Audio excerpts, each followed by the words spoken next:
Welcome to the Texas High School Football Coaches Show on Lone Star Gridiron. I'm Chris Daly, and it's my belief that the men that make up the fraternity of Texas high school football coaches are much more than a bunch of thick-necked guys with whistles. They do so much more than teach technique and the X's and O's of football. They take young boys and change them into young men of character. They get kids to believe in themselves, to trust others, and to put others ahead of themselves. Texas high school football coaches are unique in how they impact the lives of these athletes as well as the generations those kids touch. In this show, I sit down with a different Texas high school football coach each time and learn about them. Not their record, not their on-field accomplishments, but who they are and what they believe and what it means to be part of the greatest sport in the greatest state.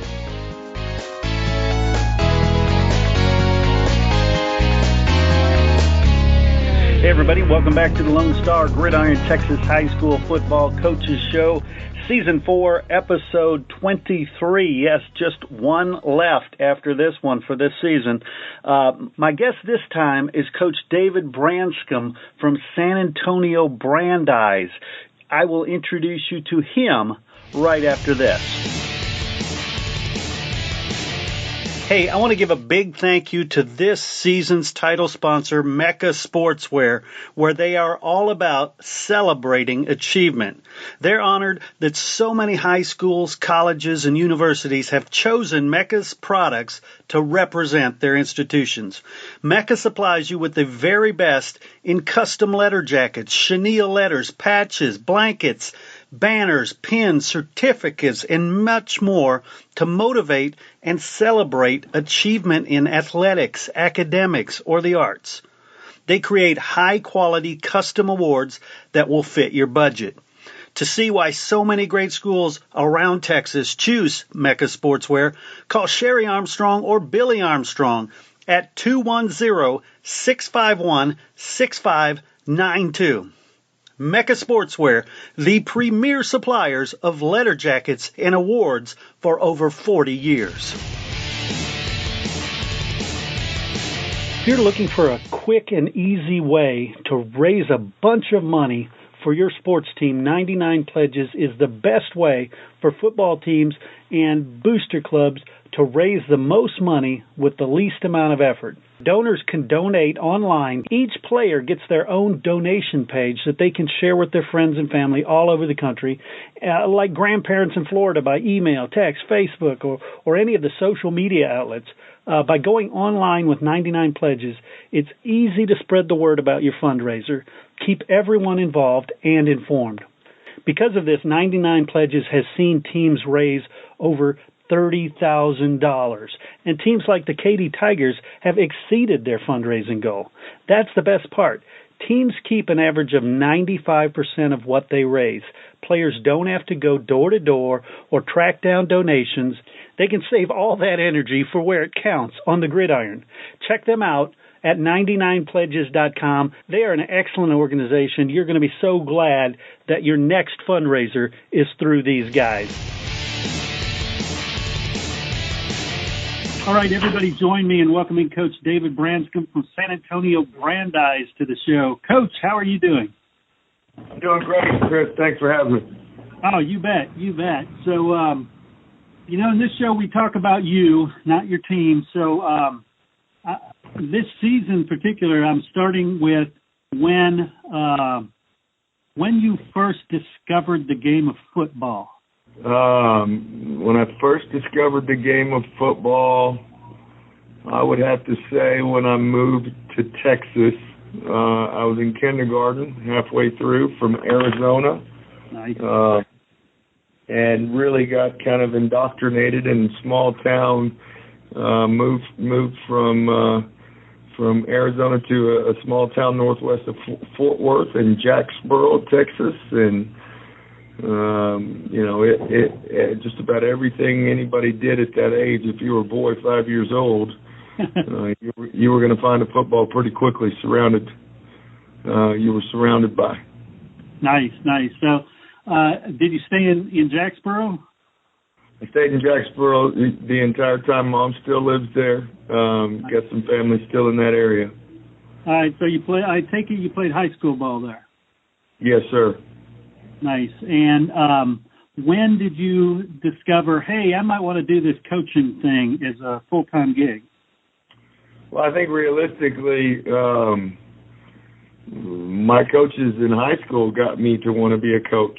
I think I've been blessed throughout my playing career to have some guys that truly understood what it was about in the sense of molding young men. So, I remember as people started in high school making decisions on what career path they wanted to go down. I mean, I'd already had it kind of set in my mind that, I wanted to be a coach probably from about the 7th grade. Nice. Just seeing the interaction in my growth and the growth of others and building relationships and seeing those coaches that really took the time to grow, young men regardless of skill level. And so that just built my love and admiration for it. I don't think I've ever wanted to do anything else. Nice. So went off to college. Tell us about that. Where'd you go? Well, I went to Cisco Junior College. Chuck Lawrence was the head coach, and played for a couple of years there. Actually went from there to the Temple, Belton area, simply following a girl. I had a girlfriend there who played softball and was from Belton. And then, kind of at the end of that JUCO, where are you going to go, what you going to do, followed my heart at that time, which was tied to a female. And ended up being the best decision I ever made, but ended up finishing my career at Mary Hardin Baylor in the first season, the inaugural season in '98. Got done with my undergrad there in 2000, and then ended up GAing there and coaching there as well. Nice. So from your GA role to today, if you could, take us stop by stop everywhere you've been. Well, and that's the thing about me that's probably a little different than others. I mean, my only claim to fame probably at Mary Hardin Baylor was I was the first GA in UMHB history.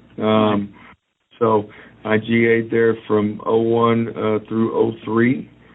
Got my undergrad in administration.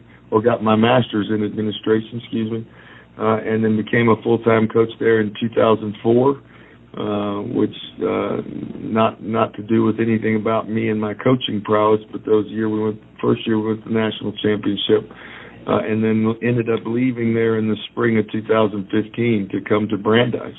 And so realistically, I've only had 2 coaching stops, and I'm still at the second one, thankfully. So you mentioned how coaches were influential for you as a kid. Talk about some of the coaches that played a role in your career and maybe some of the things that you picked up from them.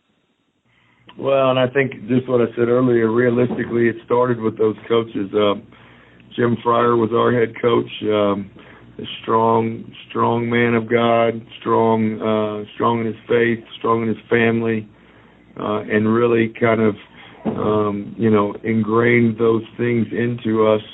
He had guys on staff, and Daryl Daly, who's now the head coach at Abernathy, was influential in my middle school career. Coach White, Doelle Walker was our defensive coordinator, and really the list goes on and on. I was probably surrounded by, to this day, the best coach I've been around. In our female basketball coach, Malin Hunt, who is in the Texas Women's Basketball Hall of Fame, and just an opportunity at a young age to see somebody that demanded out of our girls at Jacksboro such elite status, that did not let anything go, that wasn't, nothing's perfect, but really the first taste of coaching the high demands of what it took to be successful. And then, into my college career. I don't think there's been anybody more influential on my life, not only working for but also playing for, in Pete Fredenberg, the head coach at Mary Hardin Baylor, who I would say taught me just about everything I needed to know from an X's and O's standpoint. Not that there's growth every day and it changes every day, but just in the ability to forecast and to break things down in a manner that got the most out of each player. And there's some great guys that are retired from that staff that are long-time legendary coaches in my mind, like Corky Nelson and George Hafner. George Hafner actually still does the color at Mary Hardin Baylor. He was our offensive coordinator, and he'd been at 30 different Division I schools before finding kind of his retirement spot. Joe George, who was our O-line coach, had been a long-time head coach. He was the head coach at Sul Ross State University when Larry Hill was an All-American there. And the list goes on, but just some really influential people that understood what coaching is about and the growth of, not only you as a football player, but you as a man. Nice. So what would you say is the difference between a great coach and an average coach? Well, I think that I'm never going to claim to be a great coach, but I think the thing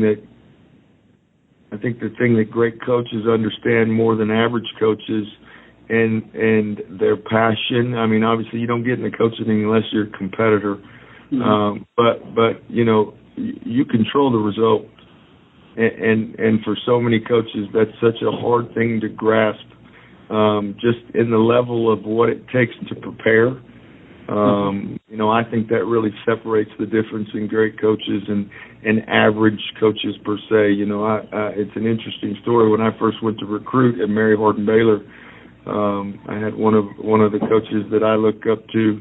He told me, and this is before GPS and cell phones, and I had the San Antonio area, and we've got this big regional map out, kind of pinpointing where Holmes High School is and where Madison High, drawing it on the map. But he said, you're going to have a hard time finding more than one good coach at any high school, and really kind of water off a duck's back initially, but the more you get into it, the more you find the guys that, when you determine that you truly can't control as much as possible, that the excuses that come with something that can't be done, those that are great at what they do, they find a way to get those things done, and they don't let the negatives or the excuses that may hinder your ability to believe your player can do something, or that you can conceptually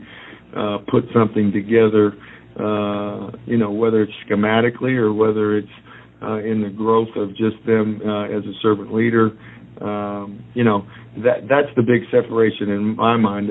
Probably a conviction of passion that does not allow you, probably at the start of the week, number one, is more of a worry not to get beat, which later transitions to a demanding domination of what you're trying to accomplish, whether that happens or not. In the result, I think is what's kind of made me grow the most is understanding that result was controllable. And it's so easy to blame kids or to blame coaches, but in reality, those great coaches in this day and age,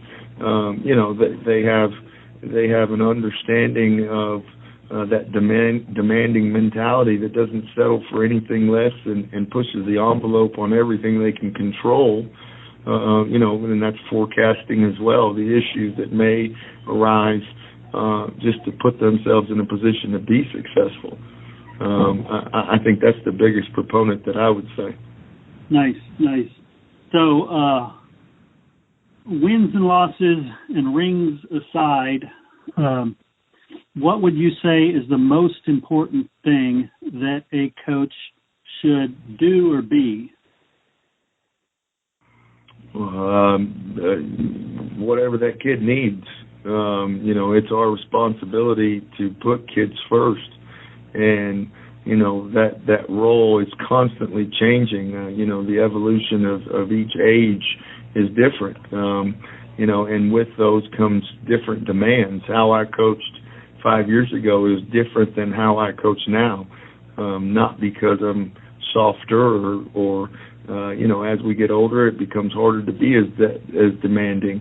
Just in the difficulty of getting old. But the reality is, those coaches that impact the most are the ones that meet the needs, and those needs, there's a large span of what those needs are, depending on what the home life is, depending on what the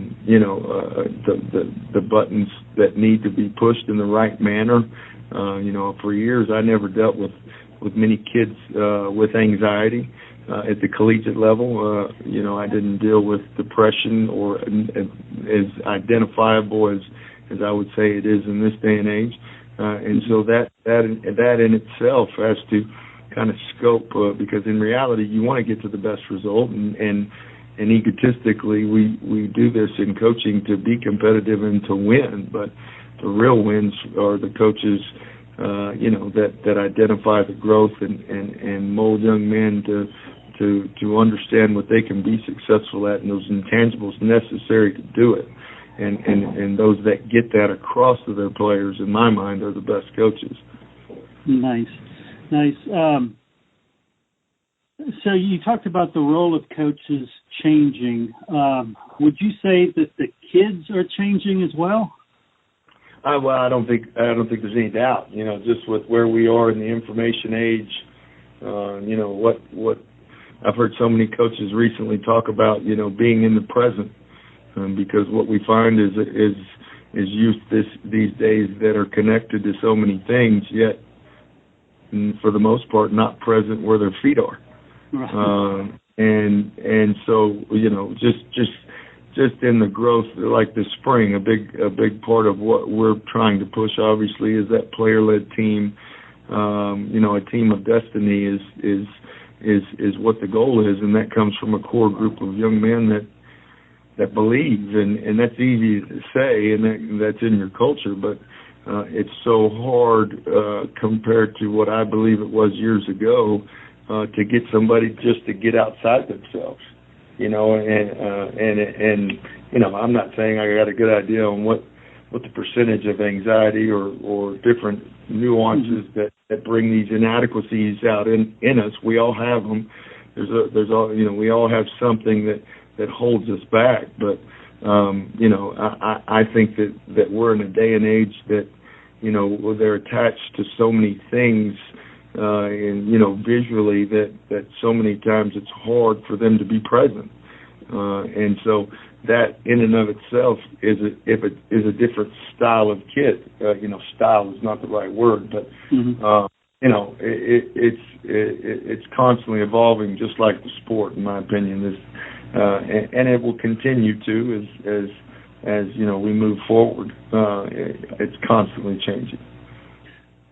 All right, and so the sport itself has been under attack in the last few years. What would you say to somebody who comes up to you and says, why do we still do football? Mm-hmm. Well, and I do believe that the push in the direction to the concerns of the physicality of our sport and the injuries, obviously, those come from a real place. And realistically, there in any aspect of sport, there's a chance of injury. I think this what I continue to hit on, which is because it's the truth, is the intangibles that are taught in the sport of football are unlike any other. Based on the amount of people on the field, based on the different nuances that come with the sport, not just offensively and defensively, but special teams and the different nuances of the game and situations where the ones that are more prepared are the ones that are going to be the most successful. And so that sounds like X's and O's being the reason why somebody should play the sport, but the reality of the growth necessary to be mature enough to be prepared, to put others before yourself, to learn to work past the point of your own belief that you can do something, and the difficulties that come with the growth through a depth chart and through people telling you areas of improvement. And all those things lead to the molding of a young man that is so different in my mind than any other sport, just in the grasp of what it takes to be successful, which is in correlation to where you are mentally as a player and as a team to be successful. And those intangibles that you try to grow in these young men, is the biggest proponent for the reason why, in my opinion, because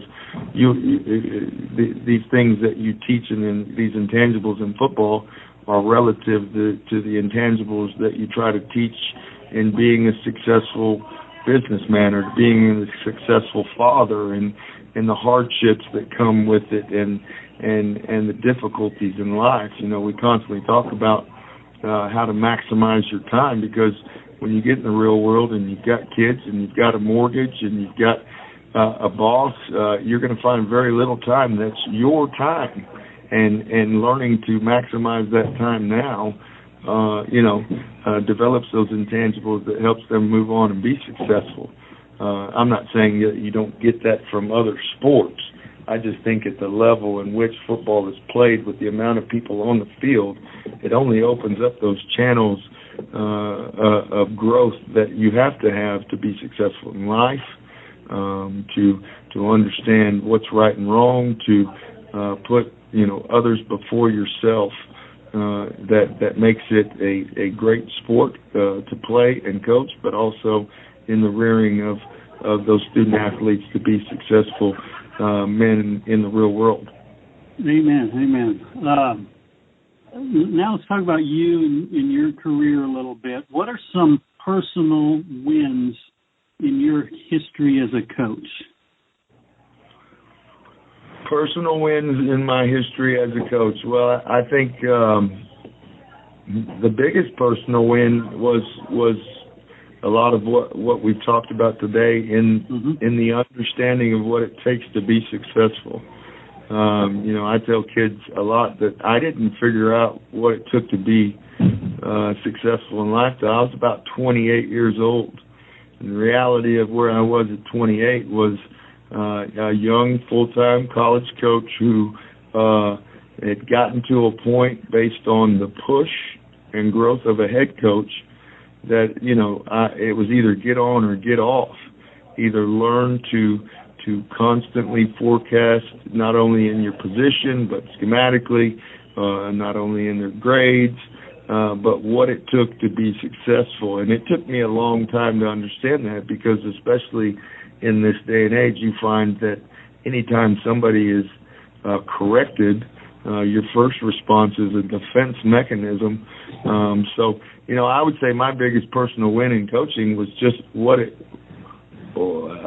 a real understanding of what it took to be successful. Because we all think, I remember when I was a first-year coach, I was so, enthralled in what it looked like and the stature and being called a coach. And the reality of it is I didn't know anything. I had my drills. We went to the national championship in 2004, and just about 80% of my coaching year that year involved my drills being taken over by my head coach, because they weren't to the standard of what he expected. And he wasn't the type of guy that was going to wait until practice was over to hash it out to get me to a point where I was a good coach. He was going to attack the problem where it was, which, from the perception of coaching, a lot of times it's looked at as a bad thing to kind of put that kind of scrutiny on a coach. But the reality of it is it made me grow. and so those things, that's probably the biggest personal win, I would say, in that. I think the other biggest personal wins you find is when you have that player that you hope and pray that he figures it out by the time he leaves you, and some do and some don't, and just in what we're talking about in the important things and in the preparation it takes to be successful, and not making excuses, but relying on what you can do to control the result, regardless if it's preparing for a test or growing a relationship with mom and dad or playing the sport of football. But having those players that you helped grow and they did figure it out, come back and years later and tell you how appreciative they are of the work and the words that you said to them that may struck a chord that got them past that point, to understand those things that you believe to be important, and to see that success in them in the real world, and how they attack their problems, and how they are community leaders, and how they're great fathers and husbands. Those are the personal wins that you cherish the most, and that's why you coach, is to see that growth and know that you've helped a young man become a productive part of society, because then it's tough in this day and age, and so much of what we find at home is, and I've got a 4 and a 7-year-old that I think sometimes may be the most entitled kids I've ever been around. And question who their parents may be, because the reality of it is, and not in a tough, they've got to understand what it takes, and they've got to understand when they get out in the real world that they're going to have to rely on their own 2 feet. They're not going to be able to procrastinate. They're going to have to build the best resume they can for themselves, because it's so easily tarnished by perception if they're not careful. Those little things are the real wins, I would say. Last thing I would say, personal win, is obviously becoming a head coach. Made a personal decision at a point in my career at Mary Hardin Baylor to change my goal, and I came here in 2015 at Brandeis as the defensive coordinator, and by March 2 years later, about the time I took the job as the DC, I became the head coach. So for me, and a lot of that obviously credit goes to my staff and the kids and the families here that wanted to see me stay here. But those are big personal wins, I would say, in my coaching career. And obviously, lastly but not last, is how you grow your relationship in your faith through your anytime you can affect that change, which obviously none of it happens without, which is probably putting the cart way before the horse to talk about last. But seeing that personal growth and knowing that you can help in that manner of showing and growing your faith are personal wins every day in my coaching profession. Nice. And you mentioned when you were a young coach, you were like everybody, young, didn't know anything. Now that you're in the big seat and you're hiring young coaches, have you seen a difference in them? Have young coaches changed? Oh, well, I think it's all relative. I think that, I heard one coach describe it as, a 1 is a guy that can't coach, or can he be someone that's easy to be around? A 2 is a guy that's easy to be around but can't coach. A 3 is a guy that can't coach but easy to be around, and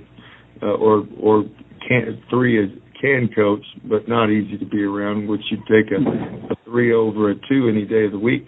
I think that's been the same throughout this process, obviously, with how things have changed and evolved. To say it's changed too much, I don't know if in our profession it's changed too much. You find guys that, a lot of times, based on where they came from, they may have a high work ethic, and an above and beyond attitude and don't know much football. You may find a coach that knows a ton schematically about X's and O's, but kind of in his ways as far as what he needs to do to be successful as a coach. So that vast differences, I don't think that's changed too much based on the statement of 1, 2, 3 over the years. Mm-hmm. I think you still find those guys that obviously understand it and have a real drive, and you have some guys that do it because of what it looks like.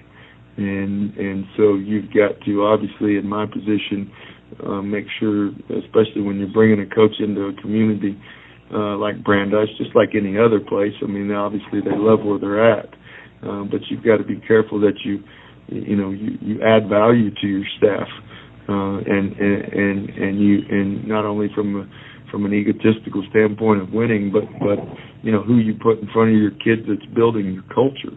And can that person buy in and truly buy into the words that are coming out of your mouth? Because you see more and more in this day and age, it's proven, you grow your culture every day based on the words that come out of your mouth. So, it is, it's a great profession.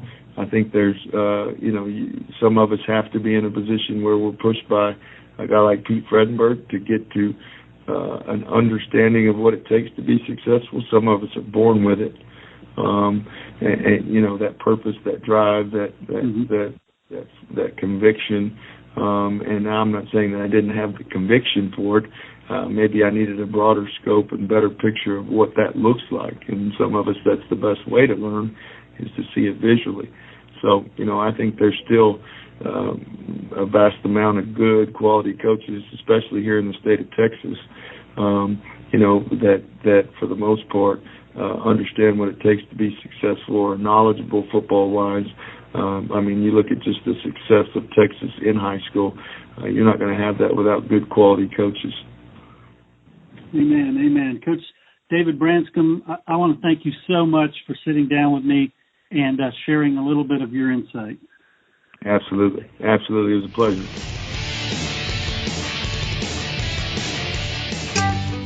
Hey, did you know that Lone Star Gridiron does mini helmets? Yeah, custom designed mini helmets that match your school. When quality and attention to detail are important, choose authentic Lone Star Gridiron mini helmets.